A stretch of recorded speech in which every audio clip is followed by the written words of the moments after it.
The church bells tolled with a solemn echo over the marble-white cathedral. Outside, dozens of photographers pushed and shoved, desperate for the perfect shot. The Kerem name was synonymous with power, wealth, and scandal, and that morning, a new chapter of its legacy was about to be written. Inside, beneath the golden glow of crystal chandeliers, Selenarda walked down the aisle, dressed as a bride. Every step echoed like a hammer striking her chest. The white gown draping her body felt less like silk and more like chains. The veil was not a symbol of purity, but a wall separating her from freedom. She knew she wasn't walking toward love. She knew she wasn't walking toward a future of her own. She was walking into a contract. A punishment disguised as a marriage. At the altar waited Demir Karakay, the most feared man in Istanbul. His black suit was flawless, his steel-gray eyes sharp, his jaw set with the arrogance of a man who believed the world bent to his will. His posture radiated absolute control,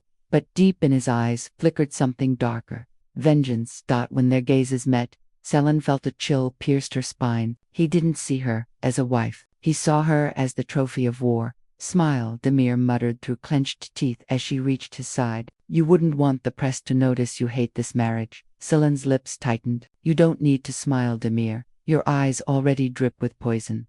The priest began the ceremony. Words floated in the Ercel, sacred, while Selen felt the walls closing in. Every phrase about love and respect struck like a blade. At that altar, there was no love, only a deal signed in bitterness. 1 week earlier, the Arda family had lost everything in a financial scandal. Everything except one last card to play. Selen. Her parents struck a bargain. Marry her off to Demir Karakay, the man they feared most, in exchange for the debts being paid, their home preserved, and her younger brother's future secured. Selen hadn't been given a choice. Family duty weighed heavier than her dreams. Back at the altar, do you take Selenarda as your wife? Asked the priest. Demir's answer came without hesitation. I do. His voice thundered like a sentence of exile. Selen's knees trembled. She could say no and end it all, but her family would be ruined. Closing her eyes, swallowing her tears, she whispered, I do. A murmur rippled through the crowd. Cameras flashed relentlessly. To the world, it was a dream wedding. Inside, it was a golden prison.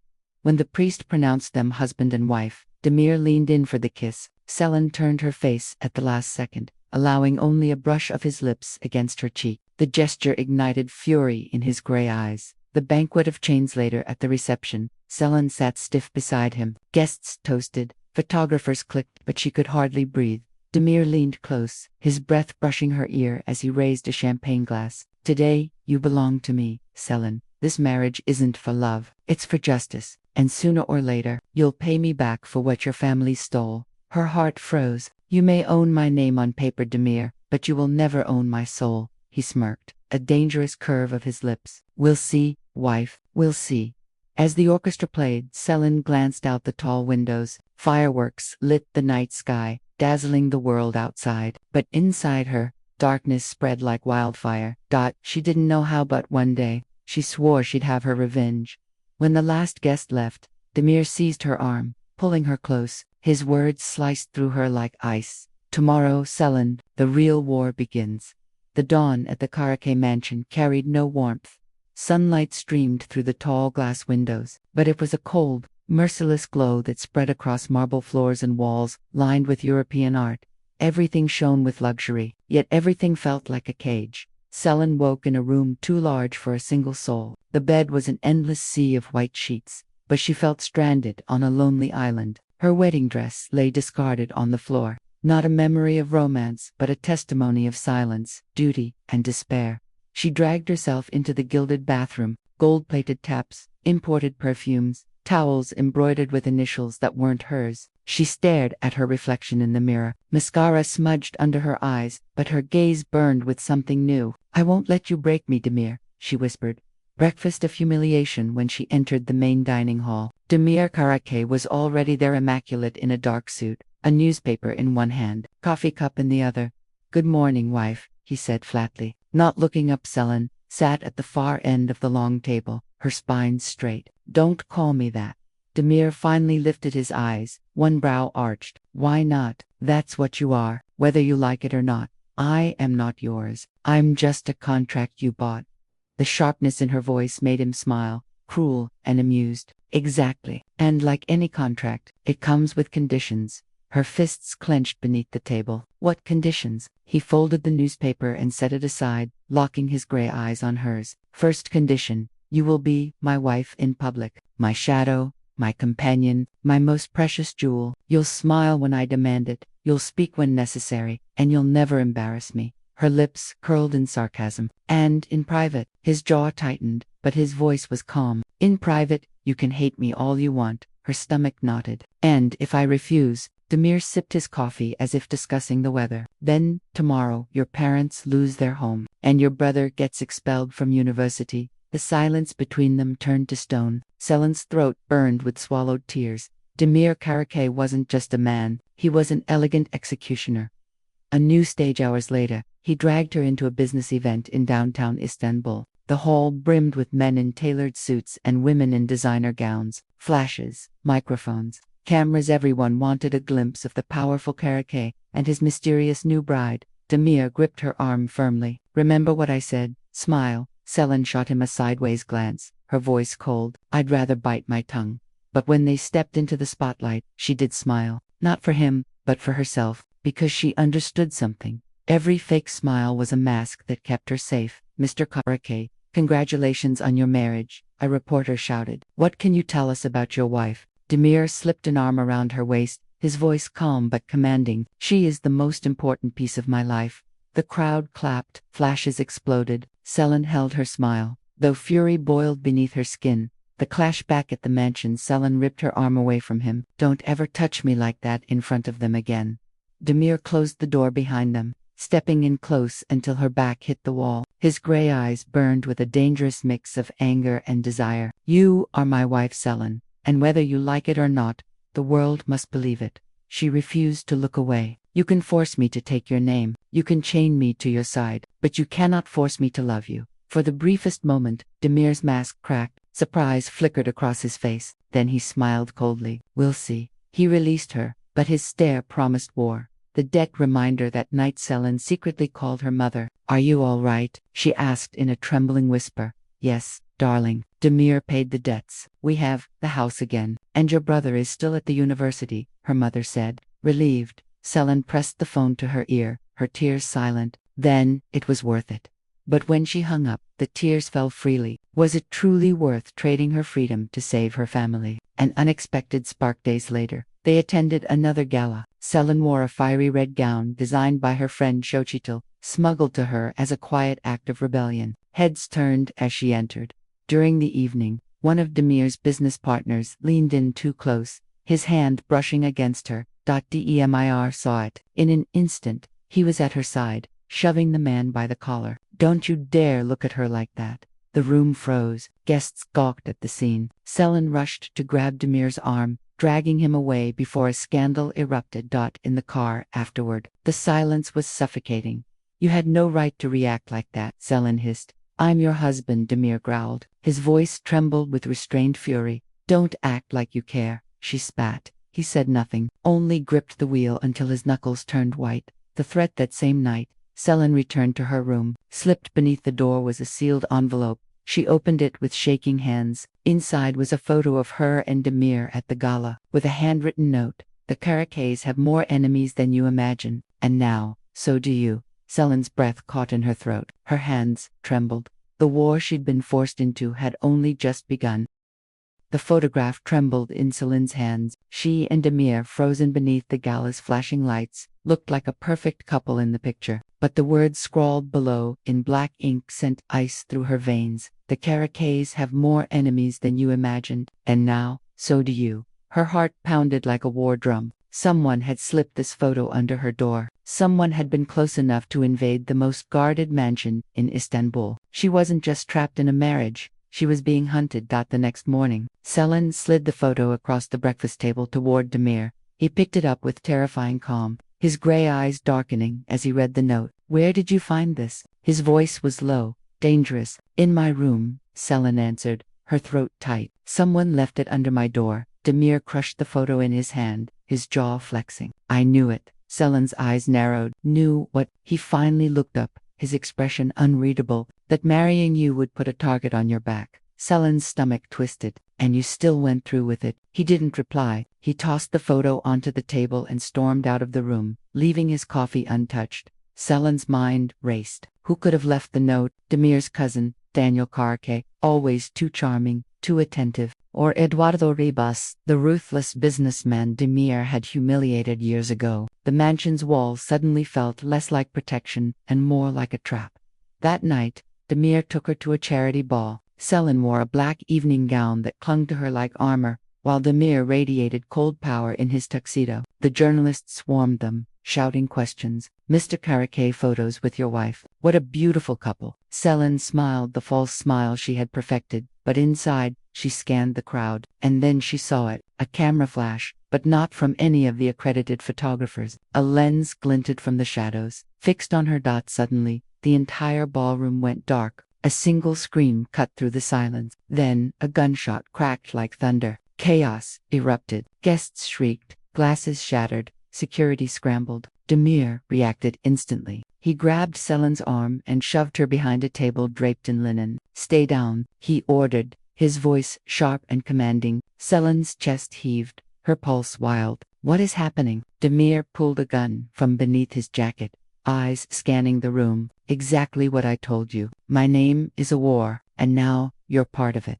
Guards stormed in, sweeping the hall, chasing shadows. The chaos slowly ebbed, but Selin couldn't shake the echo of the shot. When Demir finally let her out, surrounded by his men, she ripped her arm free. You promised me this marriage was for revenge, not a death sentence. His face was stone. I never promised you anything, Selin.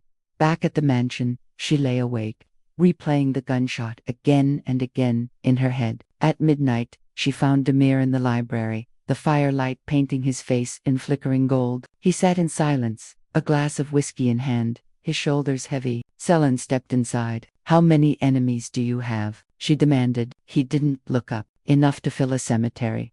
Her throat tightened. And now I'm in your war. Demir finally turned his gaze to her. For the first time, his eyes didn't hold arrogance, they held exhaustion. I warned you. Marrying me was never a fairy tale. It was a trap you can't escape. Selin took a step closer. Then tell me, Demir, who hates you enough to shoot at us in the middle of a ballroom? He drank slowly before answering. Someone who can't stand to see me happy. She froze. Happy? Is that what you are with me? Demir didn't answer. His silence was louder than any confession.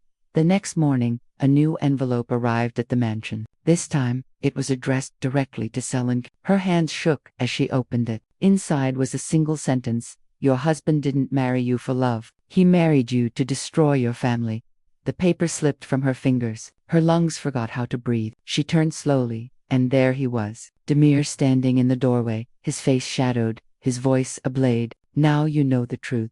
Selin's tears spilled freely, her chest shattering. So tell me, did I marry my savior or my executioner? The envelope still lay on the floor, its words burning like fire. Your husband didn't marry you for love. He married you to destroy your family. Selin felt the air rip from her lungs. Every memory of the wedding, every arrogant glance, every cold word all fell into place like a cruel puzzle. She lifted her gaze. Demir was standing in the doorway, his silhouette carved against the morning light. He didn't deny it. He didn't run. Tell me it's not true, Selin whispered, her voice raw, desperate. Demir stepped forward slowly. His steel-gray eyes were storms on the edge of breaking. It's true. The silence in the room became unbearable. Selin's tears blurred her vision. So all of this, the wedding, the humiliation, the rules, everything was a punishment. Demir shut his eyes for a brief moment, as if the confession burned him too. Your father took the only thing that mattered to me. My first deal, my chance to expand the empire. He humiliated me in front of the entire board. I swore I'd make him pay. Selin trembled. And you used me to do it. His head bowed. Your name was my wound, Selin, and you were the bitter medicine. The words cut like knives. Selin staggered back, pressing her hand to her chest. I married my executioner. But her grief didn't last long. Her fire was stronger than her tears. She wiped her cheeks, raised her chin, and met his gaze with blazing defiance. Maybe you gained a wife through vengeance, Demir, but you will never have my soul. His eyes widened slightly, surprised by her strength. You think you can fight me? No. Her voice sharpened like steel. I know I can survive you.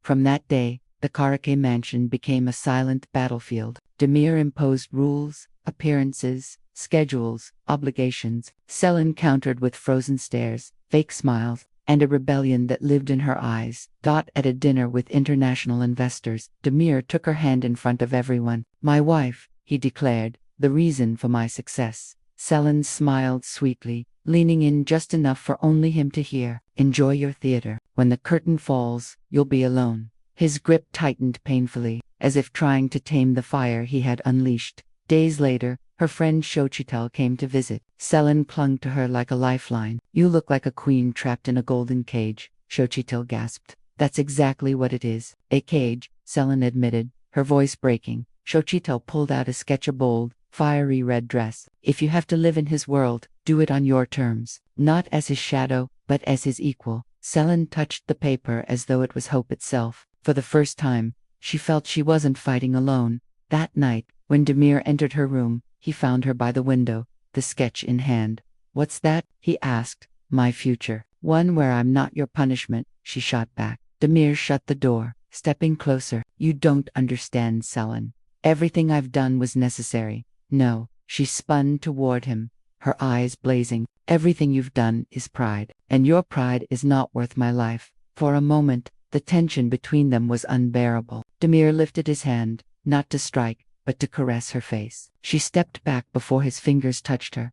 "Don't touch me until you know what it means to love for real," she said, her voice trembling but firm. Demir froze, her words cutting deeper than any enemy's knife. The next morning, a new envelope arrived at the mansion. This time, it was addressed to Demir. Inside was a photograph of Selin, walking alone in the garden, clearly taken from a hidden angle. On the back, a message: "Soon your wife will lose everything. The way you made me lose everything." Demir's face hardened into steel. This wasn't just business rivalry. This was personal. Someone wanted to destroy Selin not for who she was, but because of what he had begun to feel for her. That night, Selin slept quietly, unaware, but Demir stayed awake in the shadows, watching her chest rise and fall. For the first time, he admitted the truth to himself. His greatest punishment wasn't Selin. His greatest punishment was falling in love with the woman he had sworn to destroy.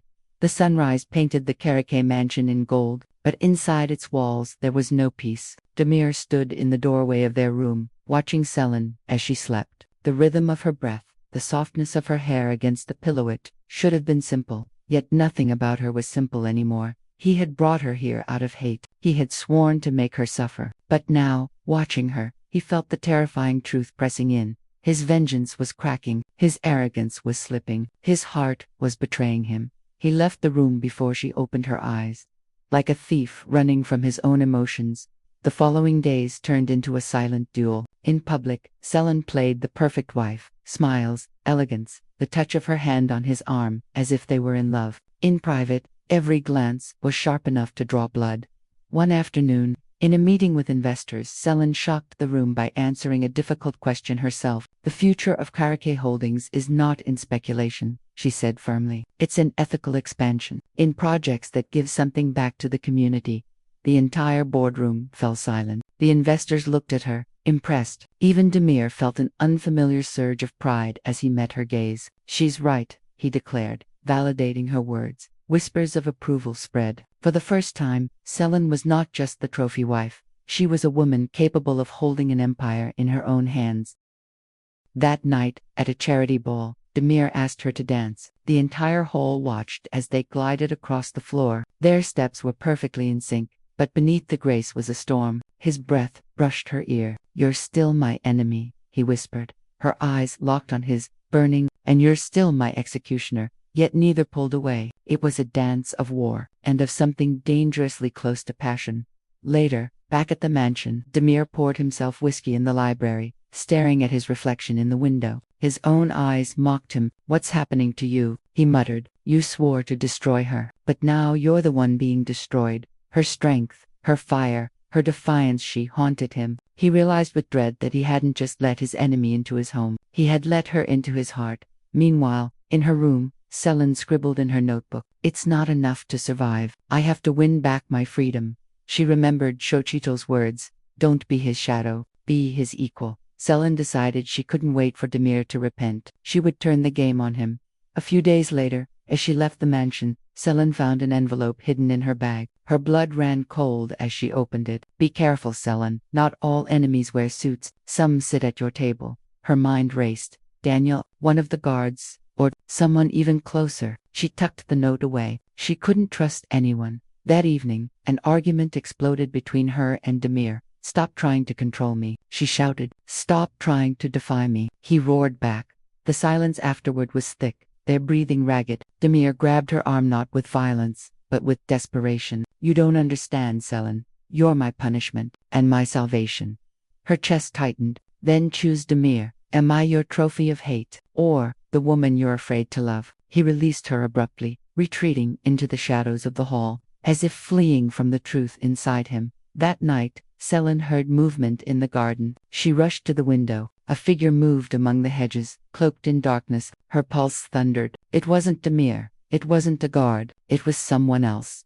She turned back toward her nightstand and froze. A red envelope sat on top, one that hadn't been there minutes ago. Her hands shook as she opened it. Inside, in harsh black letters, "You're next." The paper slipped from her fingers. Her body went cold. Then a gunshot cracked in the distance, echoing across the garden. Selin gasped. The enemy was no longer lurking. He had entered her life with full force. The gunshot echoed across the Karakay gardens, sharp and merciless. Selin stumbled to the balcony, her trembling hands pulling the curtains aside. The manicured hedges glowed faintly under the lamplight, and their shadow darted toward the back gates, vanishing into the night. "Demir," she screamed, her voice breaking. The guards flooded into the garden, flashlights cutting through the darkness. Seconds later, Demir stormed in, his shirt half-buttoned, his face carved in fury. What happened? Selin's breath shook as she held out the crimson envelope. Someone was here, and they left this. Demir snatched the note, his knuckles whitening as he read the words, "You're next." His jaw locked. "Revis," he muttered, spitting the name like poison. The mansion erupted into chaos. Guards searched every corridor. Dogs tracked the grounds. Cameras were checked, but the intruder was gone. Later, in the great hall, Demir turned on Selin, his eyes burning. "Why didn't you scream sooner?" Selin's anger flared. "Why? Because I was alone, Demir. Because this world you dragged me into has turned me into a target." He raked a hand through his hair, frustration radiating from him. "I warned you. Marrying me put your life in danger." "No," she snapped. "You didn't warn me, you trapped me." Their eyes collided like swords clashing in mid-air. Hours later, Selin sat in her room, unable to sleep. Every shadow seemed alive, every creak of the house a threat. Suddenly, the door opened without a knock. Demir stepped inside. He sat on the edge of her bed, closer than she wanted, his expression iron. "Listen to me, Selin," he said, his voice low and deadly. "You may hate me, but if you don't listen to me now, you'll die." Her chest rose and fell in shallow breaths. "You expect me to thank you for trapping me in this nightmare?" Demir's gaze didn't waver. "I don't want your thanks. I want you alive." The truth in his voice sent a shiver down her spine. For the first time, she realized his arrogance was laced with fear for her. The next day, Demir turned the mansion into a fortress. Extra guards at every door, new cameras, armored cars, but still, the enemy seemed one step ahead. That evening, Selin opened her personal email. Her blood froze. Photographs filled the screen. Her at the market, her on the balcony, even one of her inside a crowded mall. A message followed. "I can reach you anywhere," she showed Demir. His fist slammed onto the table, rattling the glasses. Revis isn't playing games anymore. That night, unable to sleep, Selin wandered the corridors. Turning a corner, she nearly collided with Demir. His tie hung loose, his eyes shadowed with exhaustion. "Can't sleep either?" she asked cautiously. "No," he said simply. "Not when someone wants you dead." For the first time, his voice wasn't commanding. It was human, vulnerable. Selin searched his face. "Why do you care so much, Demir?" she whispered. He held her gaze, something raw flickering in his eyes. "Because I can't stand the thought of losing you, even if I'll never admit it." The air between them thickened, dangerous, electric. Her heart betrayed her, racing, but she stepped back before the moment consumed her. "Don't mistake fear for love," she whispered, fleeing into the shadows. 2 days later, their armored car was ambushed on a narrow road. Black vans swerved in, boxing them in. Masked men raised rifles, bullets rattling against the bulletproof glass. "Get down," Demir shouted, throwing himself over Selin. shielding her with his body. He pulled his gun, returning fire through a crack in the window. The driver accelerated, ramming one of the attackers. Tires screeched, glass spider-webbed. Selin screamed, but somehow, they broke through. When the vehicle finally sped free, Selin's hands were cut and bleeding from shattered glass. Demir cradled her against him, his voice fierce. No more doubt. This is war. Back at the mansion, Demir summoned his inner circle. Rivas is using Selin to destroy me. That ends now. Selin's voice cut through the tension. I am not your weakness. Demir turned to her, his gray eyes blazing. Yes, you are. The words left her shaken, her stomach twisting in confusion, age mixed with something dangerous she didn't want to name. Then protect me because you have to, not because you feel anything. Demir leaned closer, his voice a growl. And what if I feel both? Before she could answer, a guard burst into the room, pale as ash. Sir, we found this at the front gates. He held out another envelope. This one wasn't white or black, it was blood red. Demir ripped it open. Inside was a single photograph, Selin sleeping peacefully in her own bed. Taken from inside her room. The photograph shook in Demir's grip. Selin, asleep in her own bed, her hair spilling across the pillow, her breathing calm and unaware. Yet someone had been inside the mansion to take that picture. This isn't possible, Demir growled. This house is guarded by people I trust completely. Selin's face was pale, her voice trembling with fury and fear. Then someone you trust is betraying you. The guards exchanged nervous glances. Demir's voice roared through the hall. Find the traitor. The mansion erupted in chaos. Staff were interrogated, cameras reviewed, guards cross-examined, but there was no explanation for how someone had slipped into Selin's room undetected. Alone in her bedroom, Selin paced back and forth, her thoughts spiraling. Was it a servant, a god, or someone far closer? She caught her reflection in the mirror, her own eyes wide, haunted. I won't let them break me, she whispered to herself. That afternoon, she stepped into the garden, desperate for air. There, leaning against the marble fountain, was Daniel Karak, Demir's cousin. Too charming, too calm. You look tired, Selin, he said with a knowing smile. Not sleeping well. Her blood turned cold. How did he know? Coincidence or a deliberate jab? It's none of your business, she muttered, trying to walk past. Daniel's hand landed lightly on her arm. You shouldn't trust my cousin too much. Not everything that happens in this house comes from outside.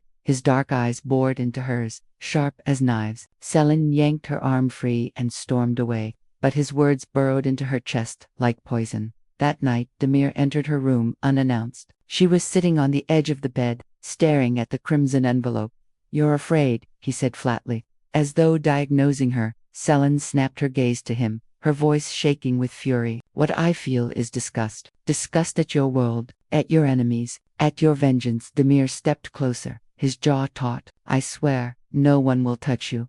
Why should I believe you? She spat. You were the first to use me. For the first time, his mask slipped, his voice cracked. Because if something happens to you, I'll die with you. Her breath caught in her throat. Was it manipulation or the truth bleeding through his pride? 2 days later, while tidying her vanity, Selin found something strange. A golden brooch that wasn't hers. Her stomach twisted. She remembered seeing it before. She showed it to Demir. His face drained of color. That pin, it belongs to Daniel. Selin's chest tightened. She remembered his mocking words in the garden, his calm smile, his warning. So it's him, she whispered. Daniel is the spy.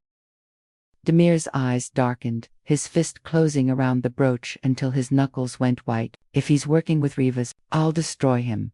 That night, Demir hosted a family dinner. Daniel sat across the table, charming as ever. Selin sat at Demir's side, her heart pounding. Midway through the meal, Demir pulled the brooch from his pocket and set it on the table. We found this in Selin's room. The silence was sharp, like a blade.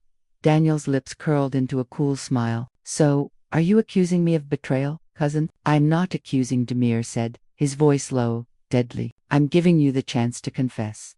Daniel chuckled, swirling his wine. I thought you were smarter than this. Demir, do you really think I'd leave such an obvious trail? If I wanted to betray you, you'd never see it coming. Selin's pulse raced. Was this denial or was he taunting them? Daniel stood, lifting his glass in a mocking toast. But if you want war, cousin, then war is what you'll get. He turned and strode out, leaving the dining hall in suffocating silence. Later that night, Selen's phone buzzed with a message from an unknown number. Her heart stuttered as she read it. Daniel doesn't lie. The real spy sleeps under your roof. Selen's breath caught. Her eyes darted to the shadows of her room, the silence of the hallways, the man sleeping down the corridor. If not Daniel, then who? The message glowed on Selen's phone like a curse. Daniel doesn't lie. The real spy sleeps under your roof. Her hands trembled as the words sank in. Under your roof. Who? A guard? A maid? Or Demir himself? Her chest tightened until she couldn't breathe. Minutes later, the bedroom door opened. Demir walked in, his face shadowed by exhaustion. Selen shoved the phone under her pillow, forcing her lips into composure. You look pale, he said, his eyes searching her face. I'm fine, just tired, she lied. He lingered, his gray eyes dark with suspicion, as though he knew she was hiding something. But he said nothing. He dropped his jacket, collapsed onto the sofa, and exhaled. For the first time, Selen saw him not as a magnate, not as a monster, but as a man, and that made everything worse. Because if the message was true, if Demir was the traitor, then she was falling asleep every night beside her executioner. The next morning, Selen walked the halls with her senses sharpened like blades. She noticed how one maid Lala always lingered near her room, too attentive, too curious. When Selen caught her standing in the doorway, staring too long, she demanded, "What are you doing here?" Layla jumped. I was just coming to clean, ma'am." But Selen saw her slip a small notebook into her apron that night. When the house was quiet, Selen crept into the laundry room, where the maids left their uniforms. Her pulse thundered as she searched Layla's pocket sand. There it was, the notebook. Opening it, she found page after page of notes, times, locations, details of her movements, even crude sketches of the mansion's layout, escape routes marked in red. On the final page, a name scrawled in bold letters. E. Rivas. Selen's blood froze. The next day, she stormed into Demir's library and threw the notebook onto his desk. "Here's your traitor." Demir flipped through the pages, his expression carved in ice. He muttered, his voice dangerously calm. Selen's glare was sharp. "Do you see now? It's not always Daniel. It's not always your business rivals. Sometimes betrayal comes from inside your perfect little world." Demir snapped the book shut. "I'll handle it." Selen folded her arms. "And what does that mean?" Another threat. More blood. His eyes met hers, hard as steel. "It means no one touches my wife and lives to tell about it." Her heart stuttered. His words were both shield and sword, protection and prison. That evening Demir gathered the entire staff in the grand hall. His voice boomed like thunder. "In this house, betrayal is punished." 2 guards dragged Layla forward. She sobbed, her knees hitting the marble. "Please, I only did it for money." Selen's stomach twisted. "Demir, stop. You can't." He didn't break his glare. "I won't let Rivas breach these walls again." Selen stepped between them. "If you hurt her, you're no better than him."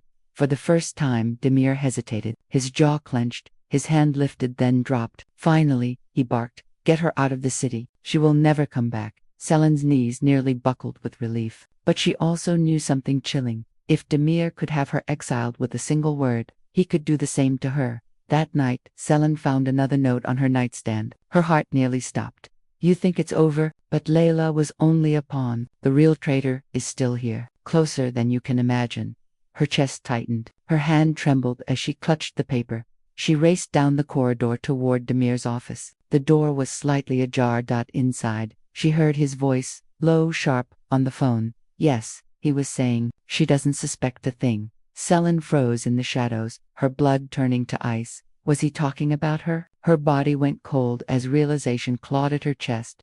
What if the traitor wasn't Daniel, not Layla, not the staff? What if the traitor was her husband all along? Selen pressed her back against the cold wall of the corridor. Her heart hammered as Demir's voice drifted through the half-open door. "Yes, she doesn't suspect anything." Her blood turned to ice. Was he talking about me? Her legs begged her to run into the room and demand the truth, but instinct screamed at her to stay silent. She crept away like a shadow, her pulse pounding in her ears. That night, she lay in bed, watching Demir sleep beside her. His face looked calm in the dim light, almost peaceful, almost human, but the words replayed in her head like poison. She doesn't suspect anything.